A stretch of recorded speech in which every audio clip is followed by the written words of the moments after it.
Bonjour à tous. La réalisation du travail se fait dans des organisations et des environnements de plus en plus complexes et c'est notamment lié au nombre d'acteurs qui interviennent sur ces projets. Cela donne souvent des objectifs et des enjeux qui sont différents de la maintenance à l'exploitation ou de l'entreprise intervenante à l'entreprise utilisatrice.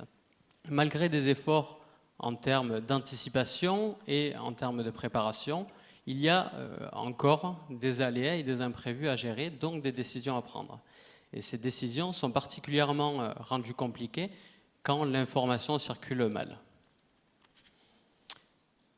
Dans chaque entité, il y a des filtres par niveau hiérarchique. À cela s'ajoutent des filtres qu'on a appelés contractuels, financiers ou commerciaux, et celui-ci est particulièrement puissant et il va le rendre le traitement de la prise de décision, en quelque sorte, particulièrement difficile. Malgré des efforts d'anticipation, je le disais, beaucoup de choses sont à traiter et j'ai la chance d'avoir avec moi Jean-Michel Linger, qui est directeur adjoint au centre d'ingénierie de Nancy pour RTE, qui va nous donner l'importance des réunions de chantier. Oui, bonjour à toutes et à tous. On l'a évoqué tout à l'heure, les relations entreprises intervenantes, entreprises utilisatrices se préparent bien sûr dans un cadre contractuel, alors notamment entre manager de projet, chef de projet, chargé d'affaires des entreprises intervenantes.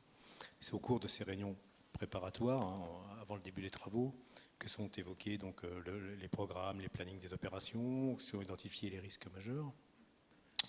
Les modes opératoires aussi les plus importants, ceux qui vont générer le plus de risques. Mais au-delà de ces relations contractuelles, n'oublions pas qu'il y a aussi les réunions d'avancement de chantier qui, elles, se situent donc, sur le terrain et à différentes mailles, en fonction bien sûr du projet. Ça peut être à la maille hebdomadaire pour certains projets ou voire mensuelle au pire. Et je crois que c'est au cours de ces réunions de chantier, je le précise encore une fois, qui ont lieu vraiment sur place, sur le terrain, que sont évoqués les arbitrages, on va dire avancement de planning versus sécurité. Dans tout projet, on l'a dit au début plusieurs intervenants l'ont souligné, dans tout projet, il y a des aléas.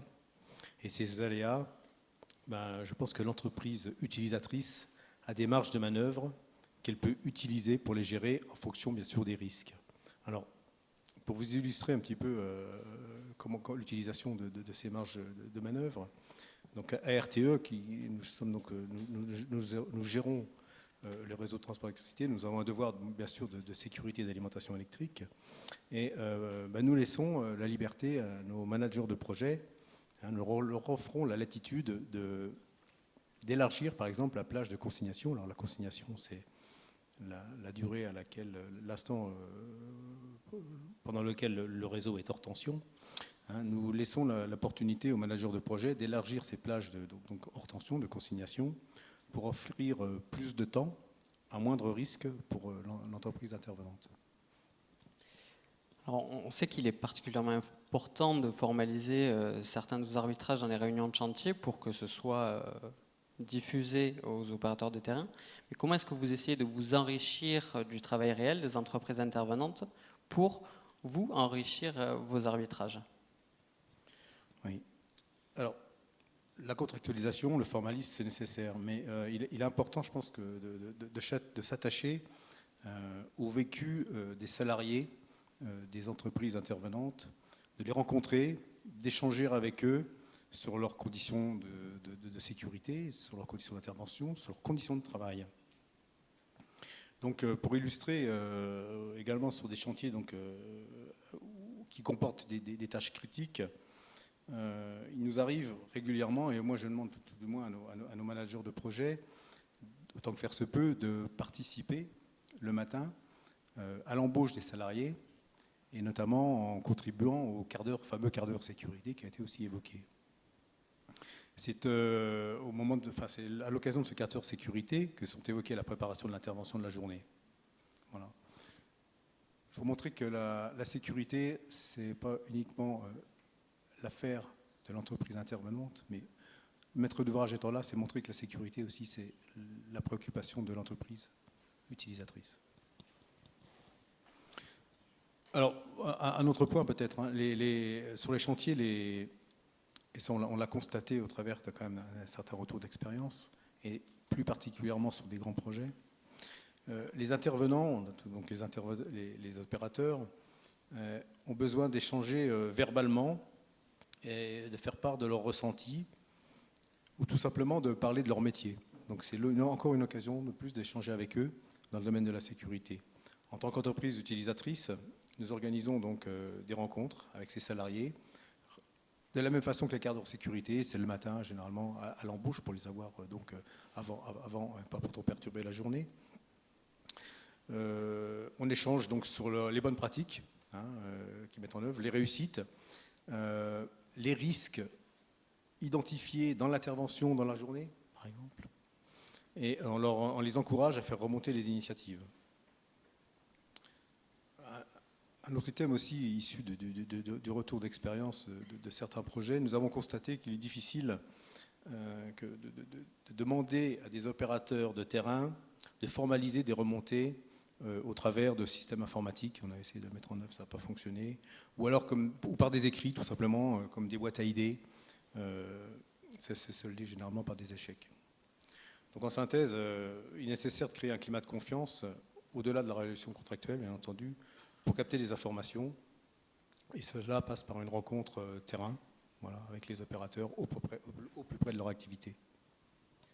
Merci Jean-Michel d'avoir partagé cet exemple, cette illustration concrète, simple mais efficace. On le sait tous, la difficulté c'est de le mettre en œuvre chacun chez soi maintenant.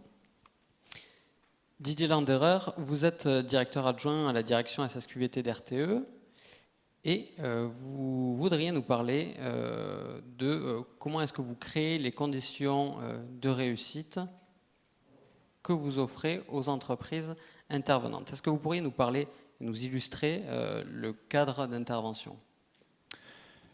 Damien, en fait, l'exemple que je vous propose de partager au titre du cadre d'intervention, Jean-Michel en a parlé au début de son propos, est un grand classique dans l'industrie, la consignation. En effet, pour intervenir sur permettre l'intervention en sécurité de nos prestataires, mais aussi de nos propres équipes opérationnelles, il est souvent nécessaire de procéder à des consignations d'éléments d'ouvrage électrique, voire d'ouvrage électrique en entier. Or, pour RTE, qui doit assurer 24 heures sur 24, 7 jours sur 7, à chaque seconde, l'aiguillage des flux d'électricité sur nos lignes provenant des centres de consommation, des centres de production vers les centres de consommation, et tout ça, bien sûr, au moindre coût pour nos clients et les collectivités, on peut imaginer que la consignation, c'est un sujet très sérieux, regardé de près, et ça doit être optimisé en termes de nécessité et de durée. Pour autant, cette consignation, accordée ou pas, et sa durée, peuvent aussi conditionner les manières de faire sur le chantier et quelque part influencer potentiellement la performance sécurité. Eh bien, le diagnostic de notre culture de sécurité qu'on a réalisé en 2016 nous a fait découvrir sur ce sujet quelque chose d'inattendu, à savoir la présence, à l'époque, on a évolué, vous verrez, à l'intérieur de RTE, des façons d'aborder cette question de la consignation différentes en fonction des métiers. En effet, pour ceux qui gèrent les flux d'électricité sur le réseau, qu'on appelle chez nous l'exploitation, il y avait à l'époque la conviction que les demandeurs internes ou externes intégraient l'enjeu sécurité à la base dans l'acceptation qu'ils avaient des durées de consignation accordées. Et inversement, les demandeurs internes ou externes, eux, pensaient qu'il était impossible que l'exploitant, que nous étions par ailleurs, puisse accorder des durées supplémentaires de consignation si nécessaire. Et donc ce constat, ça nous a permis d'engager à l'époque un véritable travail interne, en interne à RTE, mais aussi en lien avec nos entreprises extérieures, pour justement bien réaligner la bonne compréhension des contraintes et des besoins de chacun, et s'autoriser finalement à rediscuter des conditions de la consignation. Jean-Michel en a donné une illustration, y compris jusque sur le terrain. Et on espère, là, dans les mois qui viennent, franchir une étape supplémentaire en ayant réussi à créer des conditions telles que nos entreprises oseront simplement et sans crainte nous interpeller à chaque fois que c'est nécessaire, même après avoir anticipé, parce que le réseau vit, si nécessaire. Merci. Maintenant, est-ce que vous pourriez nous parler des moyens que vous avez mis en œuvre ou à disposition entre vous et les entreprises intervenantes pour favoriser cet échange et cette transparence? Alors, il y aurait beaucoup de à dire, mais comme on est cadré sur le timing, ce que je vous propose de partager avec vous, c'est une démarche que l'on a engagée maintenant il y a 6 ans suite à une succession malheureuse d'accidents. Cette initiative, ça a été la création d'un groupe de travail réunissant les préventeurs de RTE et ceux de nos principales entreprises intervenantes qui, depuis 2013 maintenant, incarnent une véritable démarche coopérative et a réussi à atteindre 3 objectifs que je vais rapidement partager. Le premier, ce groupe a réussi à créer une véritable dynamique de partage et de progrès entre les préventeurs finalement du donneur d'ordre et les préventeurs des entreprises intervenantes autour de 2 sujets importants. Le retour d'expérience sur accident, ça ne se faisait pas naturellement avant, et aussi sur le partage des bonnes pratiques. Et des bonnes pratiques d'ailleurs entre entreprises qui pour autant pouvaient être potentiellement en concurrence entre elles. Deuxièmement, le deuxième objectif qu'a réussi à atteindre ce groupe de travail, ça a été la production de ressources facilitant le partage et la transparence dans la circulation de l'information, à la fois entre les entreprises, mais aussi chez nous au sein de RTE. Je citerai quelques exemples très rapidement. C'est des fiches sécurité, des fiches d'alerte sécurité, un grand classique. Mais ça a également été l'élaboration de vidéos pédagogiques à destination des opérationnels terrain des quarts d'heure sécurité. On a vu Phil tout à l'heure. Mais également quelque chose, me semble-t-il, assez important, qui n'allait pas de soi au démarrage de ce groupe de travail. C'est la capacité que ce groupe a réussi à élaborer des livrets par et pour des opérationnels terrain et qui sont utilisables sur le terrain. Et le troisième objectif, et pas un des moindres, ça a été dès 2015-2016, ce groupe a contribué à définir des référentiels sécurité communs entre les entreprises et nous, à telle enseigne que c'est aujourd'hui des référentiels qu'on appelle les règles opérationnelles par domaine, qui sont annexés au contrat, et d'une certaine façon, ça a permis de produire de la clarté sur ce sujet de la sécurité dans les relations contractuelles. Et si je devais faire un zoom sur 2 productions particulières de ce cercle des préventeurs, c'est la mise en œuvre dès 2015 d'une plateforme d'échange Internet entre les préventeurs des entreprises extérieures et ceux de RTE pour justement véhiculer support de cette information.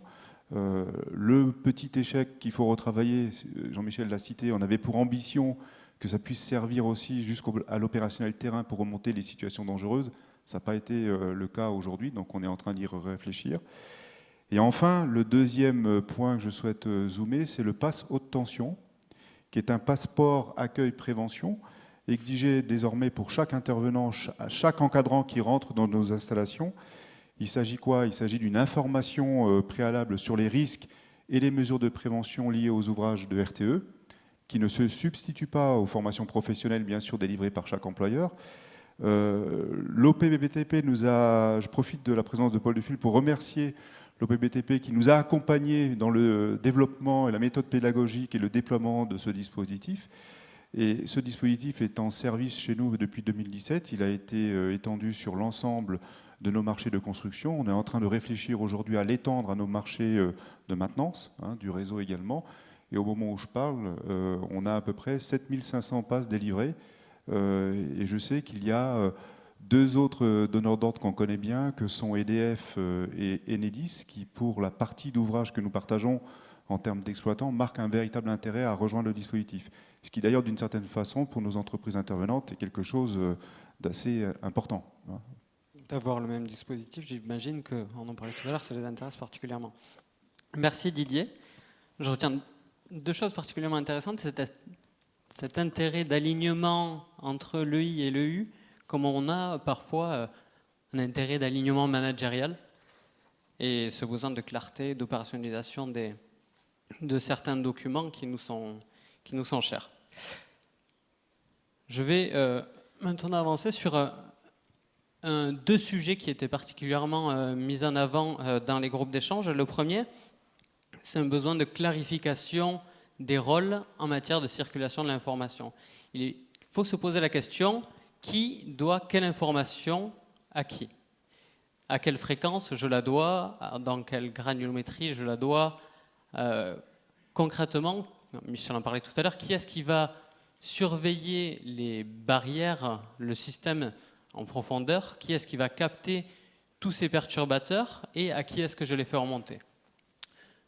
J'accompagne une entreprise dans le déploiement de règles d'or et il y a une tâche particulièrement importante dans ce déploiement, c'est l'appropriation par le terrain. Et on a conçu un petit atelier qui a pour seul but de faire verbaliser par les opérateurs, EI et EU, à quel moment la situation leur échappe, donc à quel moment ces perturbateurs viennent altérer le système de défense. Et la deuxième question était simplement à qui est-ce que aujourd'hui vous faites remonter l'information, en essayant de les réaiguiller vers la personne la plus à même d'arbitrer. Donc ça semble relativement simple, mais c'est extrêmement important de savoir qu'est-ce qu'on attend de moi en termes d'information et à qui je dois le donner. Le deuxième sujet est l'importance de clarifier les processus de décision. Qui est-ce qui est le plus à même, quelle est l'interface EI-EU la plus à même de traiter un niveau de risque, un niveau de gravité de risque ou un niveau d'incertitude. Plus bas niveau, je prends l'exemple de l'intervenant, est-ce que je suis autorisé à stopper le travail? Est-ce que je suis autorisé à alerter directement mon donneur d'ordre si je suis en difficulté ou si je sens que la situation m'échappe? Si je suis manager de proximité ou si je suis chef de chantier, comme le disait M. Dufil, je sais globalement quelle marge de manœuvre j'ai en matière de métier, mais est-ce que je le sais en matière de sécurité? Est-ce que je sais que je peux déroger à une règle mineure de sécurité? Est-ce que je sais que je peux réduire ma production de 10 à 20% sur la journée si je suis capable de l'expliquer pour des raisons de sécurité? Et quelle va être la réaction de mon manager suite à cette baisse de production? Je prends un autre cas qui arrive souvent. Je suis au comité de direction d'un site ou d'une délégation. Est-ce que je peux déroger à une règle d'or dans la mesure où j'ai suivi un processus collégial et particulièrement robuste d'analyse? Est-ce que si j'ai mis des mécanismes de compensation extrêmement forts pour parer à cette situation qui était imprévue, quelles vont être les réactions de mon central sécurité? Ça paraît relativement simple, les questions que je pose, et vous avez souvent tous répondu de façon formelle à ces questions-là, mais les expériences des participants au groupe d'échange, les tests qu'on a fait sur le terrain ou les démarches culture sécurité montrent souvent que c'est la qualité de l'appropriation sur le terrain qui fait véritablement la différence. Et on pense que l'organisation doit véritablement clarifier ses attentes en termes de circulation de l'information, elle doit sensibiliser ses équipes et ses antennes sur le terrain à identifier les perturbateurs et les systèmes de défense pour les faire remonter le plus clairement possible, pour qu'ensuite les managers soient dans de bonnes conditions pour prendre les meilleures décisions.